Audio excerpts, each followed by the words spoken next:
Augusto Heleno, general da reserva e foi o primeiro comandante da Força Militar da ONU no Haiti.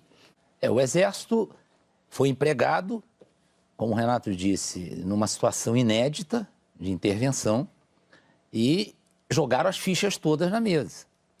Tem que dar certo. E o que se espera é que o Exército tenha uma sustentação jurídica e situação operacional que lhe proporcione condições para fazer tudo aquilo que ele é capaz de fazer. O Exército passou 13 anos no Haiti, trabalhando em circunstâncias bastante difíceis. Era uma intervenção, só que era uma intervenção em busca de paz, uma missão de paz, e nós sabemos operar. Agora, nós precisamos ter flexibilidade, nós precisamos ter mobilidade, precisamos ter um respaldo jurídico. E eu tenho muito medo de que isso não aconteça. Não gostei de algumas colocações que foram feitas ontem quando anunciaram a intervenção. Uma delas que me chamou muito a atenção é que o Exército, isso foi dito mais de uma vez, que o Exército não terá poder de polícia. Isso merece, inclusive, que o Poder Judiciário, até o próprio Supremo Tribunal Federal, assuma essa responsabilidade e bote até o plenário lá e vote para que o Exército tenha poder de polícia durante essa intervenção. Senão, nós vamos continuar no mesmo. Se nós não mudarmos o perfil operacional do que está acontecendo no Rio de Janeiro, nós não vamos ter sucesso. E aí é um risco muito grande, que, como o próprio Renato disse, é no Brasil inteiro. Nós estamos vivendo essa situação no Brasil inteiro. O Renato falou, aconteça, é curto, né? É 31 de dezembro, nós temos 10 meses para fazer isso, né? É curto. Além disso, é preciso levar em conta que decidir pela intervenção é sinalizar com uma ação de choque, né? Então, eu ontem ponderei que se eu fosse convidado, não aceitaria, não sou voluntário. Mas se por acaso eu fosse o interventor, 3 coisas que eu ia pedir e que talvez não aceitasse mais ainda se não me fossem concedidas. Primeiro, regras de engajamento. O que são regras de engajamento? É a maneira de operar.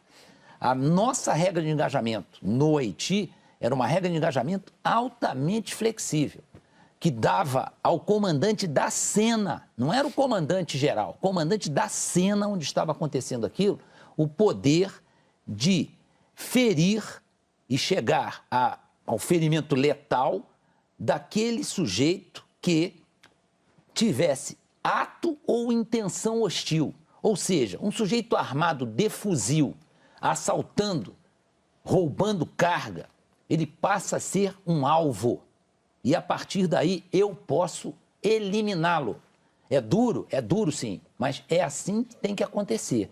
Nós não podemos mais aceitar indivíduos andando com armas de guerra no meio da rua, ostentando essas armas e debochando do poder público. Isso a gente não pode mais aceitar. Então, isso aí no Haiti não acontecia, porque eles foram largamente alertados sobre isso. Então, isso é uma campanha de comunicação para que toda a população tome conhecimento. Olha, a partir de agora, o sujeito que estiver armado na rua e tiver em condições de ser alvejado sem que haja efeitos colaterais, ele pode saber que ele está sujeito a isso, tá? E quem fizer essa ação está isento de responsabilidade jurídica. Essa é a segurança jurídica que nós temos brigado muito. Melhorou com a história de ser julgado na Justiça Militar. Essa é uma questão interessante, a gente vai a ela. Mas falta. Mas né? fala dos 2 outros pontos que o senhor queria mencionar. Os 2 outros pontos, mobilidade. Eu preciso, esse interventor precisa ter mobilidade para atuar rapidamente, ser proativo, chegar nos locais com facilidade. O Rio de Janeiro é uma cidade congestionada. Se eu depender de deslocamento terrestre, eu não chego. E eu preciso de helicóptero para chegar rapidamente em situações em que é compensador esse tipo de deslocamento, onde eu posso causar sérias baixas nessa força criminosa. Terceira coisa, eu preciso que eu tenha, o interventor precisa ter na mão capacidade de intervir em qualquer ponto do Rio de Janeiro. Não é só na cidade do Rio de Janeiro. Em qualquer ponto do Rio de Janeiro, ele tem capacidade de intervir. Então, ele precisa urgentemente de ter essa mobilidade. Terceira medida, ele precisa ter tropa altamente preparada e, de preferência, que não more no Rio de Janeiro. Tem condições de ter isso? Claro que tem. Se trouxer os nossos forças especiais, são altamente habilitados, eles não são do Rio de Janeiro. Então, termina o vazamento de operações. O vazamento acontece porque quem é do Rio de Janeiro se sente na obrigação de avisar na sua comunidade, avisar para os parentes, e a operação vaza. Isso é invariável. As operações todas vazam. Então, tem que trazer gente de fora para que determinados tipos de operações, muito bem preparadas no aspecto de inteligência, aconteçam sem vazamento. A gente vai conseguir fazer com que o sistema prisional, de fato, puna e não seja um mero escritório recrutador de mão de obra para o crime organizado? E aí, acho que essas são questões que a intervenção não vai resolver. Não. E de alguma forma... Isso que forma... o Renato está falando é a área do judiciário, é outra área que a gente tem que pedir, pelo amor de Deus, para o Poder Judiciário entender a situação que o Brasil está vivendo e modificar algumas posturas, a progressão da pena, né? A liberdade condicional, tudo isso hoje é altamente questionado. A sociedade está pedindo que isso seja revisto, porque estão evidentes os prejuízos causados à nação com o procedimento que é adotado hoje nesses aspectos. E nós não estamos prendendo quem efetivamente comete crimes violentos. Isso. Exato. E estamos prendendo... Não estamos prendendo, não. Quando prende, solta. Não, mas ainda não, acaba não prendendo, porque só por volta de 13% nos últimos 15 anos... Solução de casos de homicídio. De 15%, 15% de casos de homicídio, latrocínio, estupro, geram prisão. O restante, a gente fica optando por uma outra política criminal que não é uma política que resolva. Com urgência, é um clamor nacional que o Poder Judiciário está custando a entender. Nós precisamos nos convencer que o problema de segurança pública se transformou num problema de segurança nacional, porque nós estamos sendo invadidos pelo crime organizado, estamos sendo invadidos por ações ilícitas que começam na fronteira, não é só na fronteira terrestre, fronteira marítima.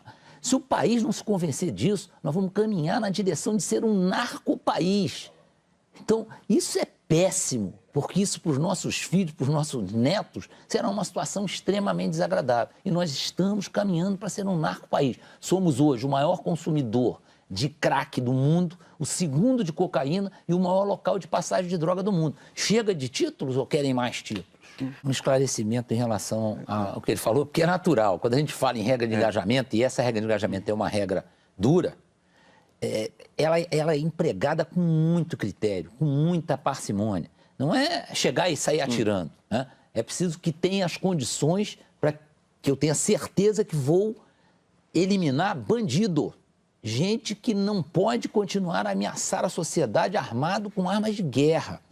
Não é para atirar sem critério. Ao contrário, na própria regra de engajamento, que o soldado anda no bolso nas missões da ONU, ele é plastificado e anda no bolso do soldado. Está escrito lá que não pode ter efeitos colaterais, o que hoje é comum nas operações no Rio de Janeiro. Pois é.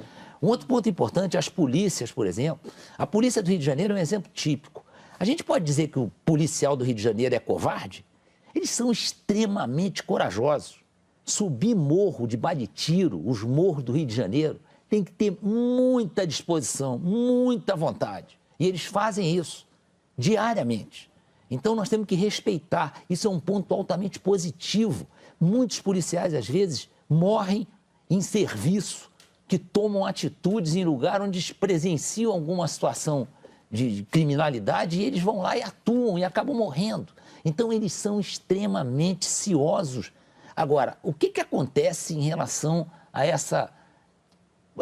a uma vulgarização dessa história da polícia ser corrupta, não sei o quê?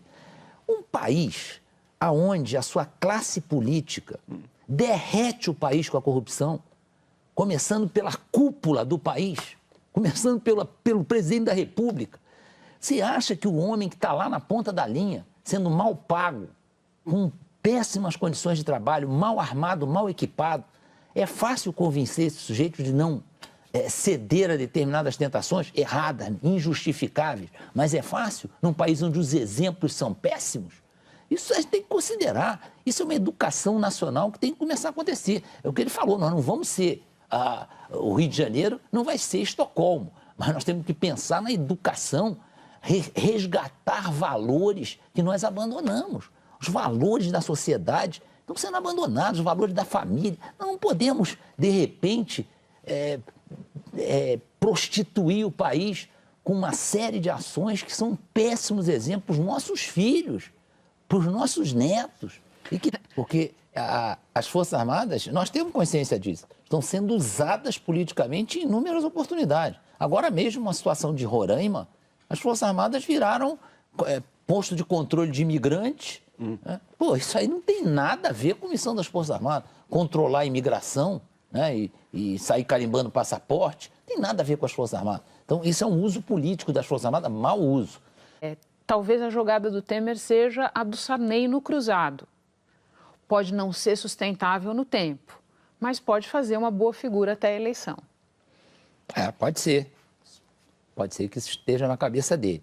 Eu só queria esclarecer o que eu disse aqui, que nós sabemos que estamos sendo usados politicamente, porque é natural a pergunta de quem está ouvindo, dizer, por que vocês aceitam?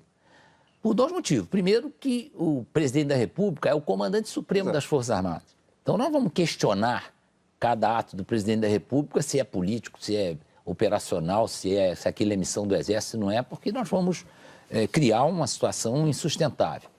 E depois, porque as nossas Forças Armadas, graças a Deus, têm um espírito de cumprimento de missão que é da nossa absoluta... Nós não abrimos mão disso. No momento que a gente recebe uma missão, nós vamos cumprir. Talvez até depois a gente possa discutir com quem pagou essa missão, se aquela é uma missão compatível, se tinha meios, mas nós vamos cumprir a missão. Isso é muito importante. Isso neutraliza um pouco esse medo que às vezes aparece disso aí ser um aperitivo de uma intervenção militar. A nova geração de oficiais não tem isso na cabeça. Hoje as Forças Armadas são as instituições mais democráticas do país. Eu desafio que alguém conheça a instituição hoje no Brasil mais democrática que as Forças Armadas. Nós não precisamos de cota, de nada disso, já está tudo cumprido no dia a dia da gente. Então, as instituições militares hoje são altamente democráticas. Agora, tem isso na cabeça. Vão cumprir a missão. E vão cumprir da melhor maneira possível. O ponto também que eu queria ressaltar é que esse decreto da intervenção tem um aspecto positivo, é a centralização do comando. Porque ter um centro de comando e controle é fundamental. Só que ali eram cooperações, né? Hoje não, hoje vai ter um comandante. Hoje já o Braga Neto é o comandante. O centro de comando e controle é um órgão de assessoramento dele e ele vai decidir. Não é aquela coisa, vai para o centro de comando e controle, todo mundo dá palpite, não. Todo mundo dá palpite, apresenta uma linha de ação e ele vai decidir. Isso é uma mudança muito importante. Isso é um aspecto altamente positivo do decreto de intervenção. Se vocês tivessem que escolher um ponto, no que a gente tem que prestar atenção nessas regras para ver se isso tem condição de funcionar ou se, no melhor cenário, Renato, vai ser o que você classificou como uma operação Olimpíada ampliada? Eu gostaria que esses que estão participando da elaboração do como vai acontecer em detalhes a intervenção lembrassem que é um paciente na UTI que depois pode tratar pela homeopatia. Agora, ele tem que ir para dentro da UTI e ser tratado como um doente que está prestes a morrer.